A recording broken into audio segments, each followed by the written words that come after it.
Tajami. Tanya, jawab, mikir. Tajami terus pikiran Anda dengan kebenaran firman Tuhan dan itu yang akan mengubahkan hidup Anda. Janganlah mencobai Tuhan yang Maha Kuasa. Ada pertanyaan dari saudara kita, yaitu, bisa tidak Tuhan yang Maha Kuasa menciptakan batu besar yang Dia tidak bisa angkat?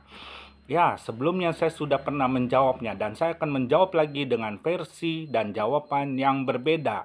Ini dikatakan pertanyaan jebakan.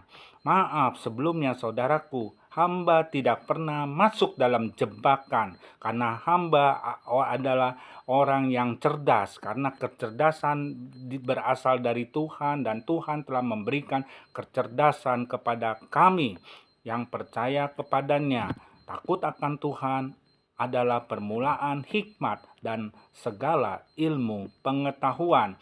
Jadi tidak mungkin kami menjawab dalam kebodohan. Kami akan menjawab sesuai dengan kebenaran firman Tuhan. Cerdaslah dalam beriman dan temukan kebenarannya. Yang pertama, untuk apa Tuhan ciptakan batu besar yang Dia tidak bisa angkat? Tentu itu akan mempermalukan dirinya sendiri dan itu tidak akan dilakukan olehnya. Yang kedua, jangankan mengangkat batu besar, memindahkan batu besar dan menghilangkan batu besar, Dia sanggup tanpa mengangkatnya. Tidak mungkinlah Tuhan menunjukkan kebodohan seperti saudara. Yang ketiga, saudara pikir Tuhan memang kurang kerjaan apa? Semua yang diciptakan Tuhan ada maksud dan rencana Tuhan. Untuk apa Tuhan ciptakan batu besar yang Dia tidak bisa angkat? Tuhan itu fokusnya hanya kepada manusia. Bagaimana manusia dapat diselamatkan dari dosa dan kebinasaan. Tidak mungkin Tuhan berfokus yang benda-benda mati. Ya, itu tidaklah sesuai dengan tujuannya dan tidaklah sesuai dengan firman-Nya. Yang keempat, saudara pikir Tuhan mau menuruti keinginan iblis yang mau mengalahkan Tuhan dan merendahkan Tuhan yang maha besar? Dengan pertanyaan saudara yang tanpa disadari telah menjadi alat iblis.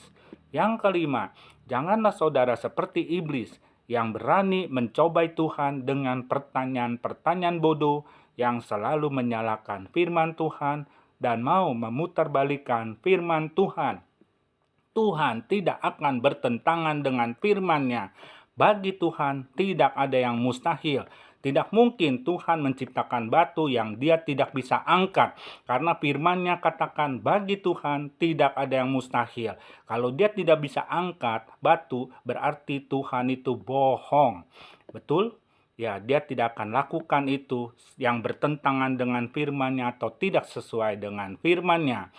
Yang keenam, berarti saudara mengakui Tuhan mempunyai tangan untuk mengangkat batu. Dan kalau di kitab saudara berkata Tuhan tidak dapat diserupakan dengan apapun, tidak dapat disamakan dengan makhluk hidup, saudara berarti tidak mempercayainya. Dengan kata lain, itu tidaklah benar. Yang ketujuh, Yesaya 55 ayat yang ke-9. Seperti tingginya langit dari bumi, demikianlah tingginya jalanku dari jalanmu dan rancanganku dari rancanganmu. Jadi tidaklah mungkin Tuhan melakukan hal yang aneh-aneh ataupun melakukan apa yang seperti manusia pikirkan. Ya, manusia atau logika manusia itu terbatas. Tuhan itu tidak terbatas. Dan maaf, Dia memberikan kecerdasan dan ilmu pengetahuan kepada umat-Nya. Tidak ada orang Kristen yang bodoh menurut pandangan pemikiran saudara ataupun klaim-klaim palsu. Tuhan memberkati.